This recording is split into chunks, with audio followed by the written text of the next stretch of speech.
बिस्मिल्लाहिर्रहमानिर्रहीम।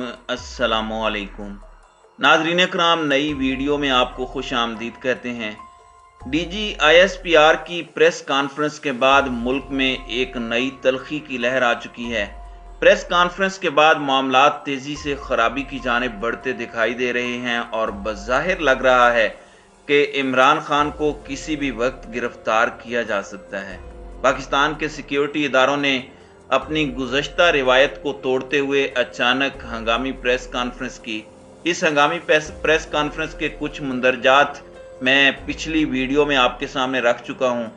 मजीद कहा गया है कि खैबर पख्तूनख्वा हुकूमत ने क्यों अरशद शरीफ के हवाले से थ्रेट अलर्ट जारी किया और खुफिया इदारों को आगाह नहीं किया। लंदन में क्या कुछ होता रहा, इमरान खान ने किस तरह से इदारों के गैर कानूनी काम करने से इनकार पर एक झूठा साजिशी बयानिया बनाया, और अब लॉन्ग मार्च में किन खदशात का इजहार किया गया है। नीज इमरान खान ने किस तरह से आर्मी चीफ को लाइफ टाइम रहने की ऑफर की, किस तरह से इमरान खान पसे पर्दा मिलते रहे। इन तमाम मामलात पर जो DGISPR और DGISI जनरल नदीम अंजुम ने गुफ्तगू की है, उस पर हम आज इस वीडियो में बात करेंगे। नाजरीन कराम, उस प्रेस कॉन्फ्रेंस के अंदर DGISPR major general Babar Iftikhar का कहना था कि आज देखना यह होगा कि मरहूम अरशद शरीफ के हवाले से अब तक सामने आने वाले हकायक क्या हैं। 5 अगस्त 2022 को खैबर पख्तूनख्वा हुकूमत की जानिब से ARY एंकर अरशद शरीफ के हवाले से एक थ्रेट अलर्ट जारी किया गया। उनका कहना था कि हमारी इत्तला के मुताबिक ये थ्रेट अलर्ट वजीर आला खैबर पख्तूनख्वा की खास हिदायत पर जारी किया गया, जिसमें शुबा जाहिर किया गया कि अफगानिस्तान में मुकीम तहरीक तालिबान पाकिस्तान के ग्रुप ने स्पिन बोल्दक में एक मीटिंग की है जो अरशद शरीफ को रावलपिंडी और मुल्हिका इलाकों में निशाना बनाना चाहते हैं। इस हवाले से वफाकी हुकूमत या सिक्योरिटी इदारों से किसी किस्म की मालूमात शेयर ना की गई कि कैसे और किसने खैबर पख्तूनख्वा हुकूमत को यह इत्तला दी कि अरशद शरीफ को निशाना बनाया जाएगा। उनका कहना था कि इससे यह जाहिर होता है कि यह थ्रेट अलर्ट मखसूस सोच के तहत जारी किया गया, जिसका मकसद शायद अरशद शरीफ को मुल्क छोड़ने पर आमादा करना था, जबकि ये इत्तलाआत भी हैं कि अरशद शरीफ मुल्क छोड़कर नहीं जाना चाहते थे, लेकिन बार बार उनको ये बावर कराया जाता रहा कि उनको खतरा लाहिक है।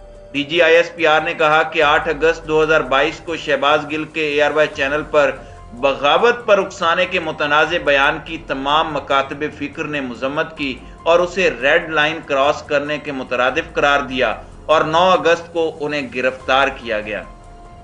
उनका कहना था कि इस मुतनाज़े स्पेशल ट्रांसमिशन के हवाले से ARY के सीनियर इन्वेस्टिगेटिव वाइस प्रेसिडेंट के से तहकीकात की गई तो मालूम हुआ कि ARY के चीफ एग्जीक्यूटिव सलमान इकबाल ने हमाद यूसुफ को हिदायत दी कि अरशद शरीफ को जल्द अज जल्द पाकिस्तान से बाहर भेज दिया जाए। इसके जवाब में उन्होंने सलमान इकबाल को बताया कि अरशद शरीफ पेशावर से दुबई के लिए रवाना होंगे।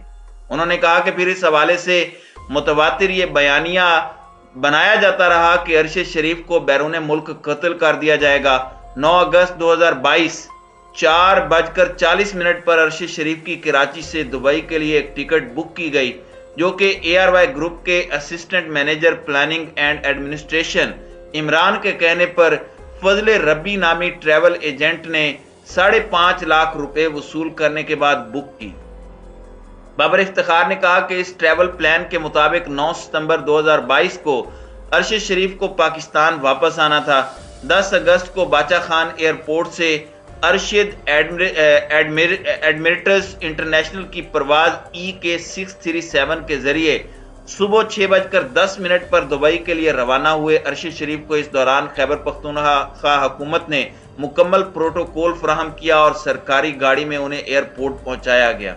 उन्होंने कहा कि वजीर आला सेक्रेटरीट के अमले ने ही तमाम काउंटर्स पर अरशद शरीफ की मुआवनत की और उन्हें फ्लाइट तक पहुंचाया। इस हवाले से इदारों की जानिब से अरशद शरीफ को रोकने की किसी भी किस्म की कोशिश नहीं की गई। अगर हुकूमत रोकना चाहती तो FIA के जरिए ये कर सकती थी। DGISPR ने कहा कि अरशद शरीफ उस वक्त तक मुत्तहिदा अरब अमारात में रहे जब तक उनके पास वहां का कानूनी वीजा था। वो दुबई का वीजा एक्सपायर होने पर वहां से कीनिया रवाना हुए। हमारी इत्तला के मुताबिक किसी ने सरकारी सतह पर अरशद शरीफ को मुल्क से निकलने पर मजबूर नहीं किया, तो वो कौन थे जिन्होंने उन्हें वहां से निकल जाने पर मजबूर किया? इस सवाल का जवाब लेना चाहिए। उन्होंने कहा कि यहां पर यह सवाल भी उठता है कि मुत्तहिदा अरब अमारात रवानगी से मुंसलिक दस्तावेजी मामलात को किसने अंजाम दिया? मुत्तहिदा अरब अमारात में उनके क़याम ताम का बंदोबस्त कौन कर रहा था? किसने उन्हें मुसलसल ये बावर कराया कि वो पाकिस्तान वापस ना आए वरना उन्हें मार दिया जाएगा? किसने उन्हें यकीन दिलाया कि उनकी जान बैरून मुल्क खास तौर पर कीनिया जैसे मुल्क में महफूज है? उनका कहना था कि एक बयानिया यह भी बनाया जा रहा है कि अरशद शरीफ को दुबई से निकलवाया गया तो सिर्फ कीनिया ही वीजा फ्री मुल्क था जहां वो एंट्री ले सकते थे, हालांकि दुनिया में 34 ऐसे ममालिक हैं। अरशद शरीफ क्यों कर कीनिया पहुंचे? उनकी मेजबानी कौन कर रहा था? उनका पाकिस्तान में किस किस से राब्ता था? अरशद शरीफ की वफात से मुंसलिक किरदार वकार अहमद और खुर्रम अहमद कौन है? उनका अरशद से क्या ताल्लुक है? क्या अरशद उन्हें पहले से जानते थे या किसी ने यह रास्ता हम इस्तवार करवाया था? उनका कहना था कि कुछ लोगों ने अरशद शरीफ के लंदन में मुलाकात के दावे भी किए। ये दावे उनसे किसने करवाए? किन बुनियादों पर यह दावे किए गए? अरशद शरीफ की वफात एक दूर उफ्तादा इलाके में हुई। कीनिया पुलिस ने तो उन्हें पहचाना ही नहीं था, तो उनकी वफात की खबर किसने और किसको दी? लेफ्टिनेंट जनरल बाबर इफ्तिखार ने कहा कि कीनिया की पुलिस और हुकूमत ने इस केस में अपनी गलती को तस्लीम किया, लेकिन देखना है कि क्या ये वाकई गलत शनाख्त का मामला है या टारगेट किलिंग का है। तो बहुत से सवालात जवाब तलब हैं। उन्होंने कहा कि इस अफसोसनाक वाक़े की साफ, शफाफ और गैर जानिबदार तहकीकात बहुत ज़रूरी है और इसके लिए हमने हुकूमत से आला सतह के इंक्वायरी कमीशन की इस्तदा की है। इस कमीशन को अगर बैनुल अक़वामी माहिरीन, फोरेंसिक और IT माहिरीन की ज़रूरत हो तो उनको भी शामिल करना चाहिए। उनका कहना था कि तमाम हालात व वाक़यात में ARY के chief executive officer Salman Iqbal का जिक्र बार बार आता है, लिहाजा उन्हें पाकिस्तान वापस लाकर शामिल तफ्तीश करना चाहिए। उन्होंने सोशल मीडिया पर चलाई जाने वाली मुहिम की भी मजम्मत करते हुए कहा कि अरशद शरीफ की नागहाना मौत के फौरन बाद सोशल मीडिया पर मखसूस लोगों ने इल्जामात का रुख फौज की तरफ मोड़ना शुरू कर दिया। इस शफाक मौत से कौन फायदा उठा रहा था, ये देखना भी बहुत जरूरी है। उनका कहना था कि अरशद शरीफ की वफात एक ऐसा अफसोसनाक वाकया है जिसने पूरी कौम को रंजो गम में मुब्तला कर दिया है। मैंने अब तक हासिल होने वाली तफसीलात और हकायक आपके सामने रख दिए हैं। अब आप पर फर्ज है कि आप इन तफसीलात की तह तक पहुंचें और तमाम किरदारों को सामने लाकर हकायक कौम के सामने रखें। DG ISPR ने कहा कि हम सबको इंक्वायरी कमीशन की रिपोर्ट का इंतजार करना चाहिए। जब तक कोई हतमी रिपोर्ट सामने नहीं आ जाती, किसी पर इल्जाम तराशी हरगिज मुनासिब ना होगी। हम एक खुददार और आज़ाद कौम हैं और हम में से हर एक ने पाकिस्तान की तरक्की और अमन के लिए किरदार अदा करना है। उन्होंने कहा कि मेरी आपसे दरख्वास्त है कि अपने इदारों पर एतमाद बरकरार रखें। अगर हमसे माजी में कुछ गलतियां हुई हैं तो हम पिछले 20 सालों से अपने खून से उनको धो रहे हैं। ये आपकी फौज है। 35-40 साल वर्दी पहनने के बाद कोई गद्दारी का तौक लटका कर घर नहीं जाना चाहता। हम कमजोर हो सकते हैं, हमसे गलतियां हो सकती हैं, मगर हम गद्दार और साजिशी हरगिज नहीं हो सकते। इस बात का इदराक सबको करना होगा क्योंकि फौज अवाम के बगैर कुछ नहीं है। उनका यह भी कहना था कि हाइब्रिड और 5th जनरेशन वारफेयर की एप्लीकेशन के मुतरादिफ हूबहू अमल दरामद पाकिस्तान में हो रहा है, लिहाजा हम उससे नबर्द आजमा हैं और उससे बाहर निकलेंगे। एक मुत्तहिद कौम ही चैलेंजेस का मुकाबला कर सकती है। हमारी शनाख्त सबसे पहले पाकिस्तान है और हमने बतौर इदारा अपनी कौम को कभी मायूस न किया है, न करेंगे, ये हमारा आपसे वादा है।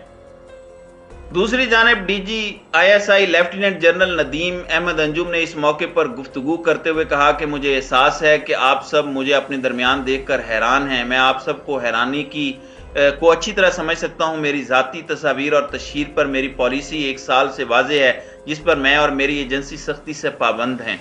उन्होंने कहा कि इसकी वजह यह है कि मेरा मनसब और मेरे काम की नौयत ऐसी है कि मुझे और मेरी एजेंसी को पसे मंजर ही रहना पड़ता है। लेकिन आज का दिन कुछ मुख्तलिफ है। आज मैं अपनी ज़ात के लिए नहीं, अपने इदारे के लिए आया हूँ, जिनके जवान दिन रात इस वतन की खातिर अपनी जानों के नजराने पेश कर रहे हैं। पूरी दुनिया में पाकिस्तान के दिफा का हरावल दस्ता बनकर काम करते हैं। उनका कहना था कि जब इन जवानों को جھوٹ کی بنیاد پر بلا جواز تضحیک اور تنقید کا نشانہ بنایا گیا، لہٰذا اس ادارے کے سربراہ کی حیثیت سے میں خاموش نہیں رہ سکتا۔ جب ایک جانب سے جھوٹ اتنی روانی سے بولا جائے کہ ملک میں فساد کا خطرہ ہو تو سچ کی طویل خاموشی بھی ٹھیک نہیں ہے۔ میں کوشش کروں گا کہ بلا ضرورت نہ بولوں۔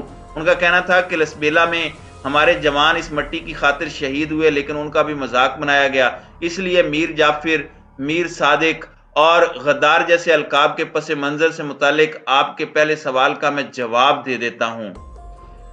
D G I S I نے کہا کہ اس میں کوئی دو رائے نہیں کہ آپ کسی کو شواہد کے بغیر میر جعفر، میر صادق کہیں تو اس کی جتنی مذمت کی جائے کم ہے۔ یہ بالکل 100% جھوٹ پر بنایا گیا نظریہ ہے، لیکن آپ کو یہ معلوم ہونا چاہیے کہ یہ نظریہ کیوں بنایا گیا۔